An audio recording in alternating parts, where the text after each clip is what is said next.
Hello dears, അപ്പോൾ ഞാനിന്നൊരു chicken കറീൻ്റെ recipe ആയിട്ടാണ് വന്നിട്ടുള്ളത്. അത് ഞാൻ വറുത്ത ചിക്കൻ ഉപയോഗിച്ചിട്ടാണ് ഉണ്ടാക്കിയിട്ടുള്ളത്.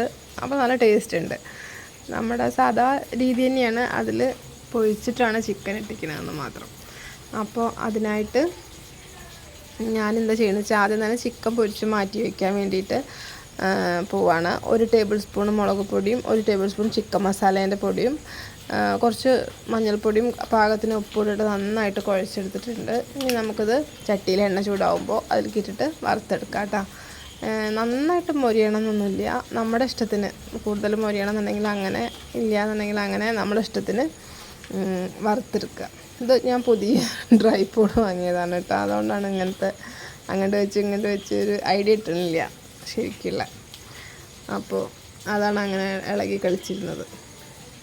എന്നും വീഡിയോ എടുക്കണമെന്ന് വിചാരിക്കും, പക്ഷെ പറ്റണില്ല കേട്ടോ. അപ്പോൾ ഇതൊക്കെ വറുത്ത് എടുക്കുകയാണ് ഞാൻ ചെയ്യുന്നത്.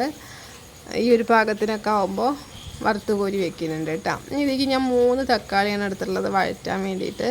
3 തക്കാളി, 1-2 ഉള്ളിയും, അല്ല 3 വലിയ ഉള്ളിയും 1-2 തക്കാളിയും നമ്മുടെ പാകത്തിന് പച്ചമുളക് കൊടുത്തിട്ട് വഴറ്റിയെടുക്കുകയാണ് കേട്ടോ. ഞാനിതിലൊന്നും ഇട്ടിട്ടില്ല, ആ പൊരിച്ച എണ്ണയിലേക്ക് ഇട്ടിട്ട് വഴറ്റിയെടുക്കുകയാണ്.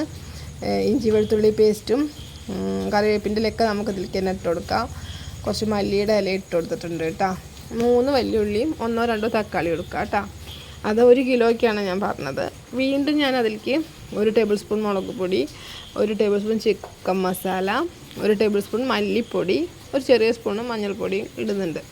അതിൽ മുളക് പൊടി കുറച്ച് കൂടിപ്പോയിരുന്നു, പിള്ളേർക്കൊക്കെ ഒത്തിരി എരിവായിരുന്നു കേട്ടോ. അപ്പോൾ നിങ്ങളുടെ എരിവിനനുസരിച്ചിട്ട് ഒന്ന് ശ്രദ്ധിക്കുക. അതായത് പൊടി ഇടുമ്പോൾ എരിവിനനുസരിച്ചിട്ട് ഉള്ളത് ഇടുക.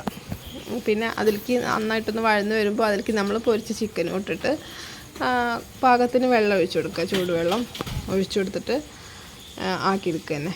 അത്രയേ ഉള്ളൂ കേട്ടോ. അപ്പോൾ എല്ലാവരും ഒന്ന് അങ്ങനെ ഉണ്ടാക്കി നോക്കുക, നല്ല ടേസ്റ്റ് ഉണ്ട് കേട്ടോ. Thank you.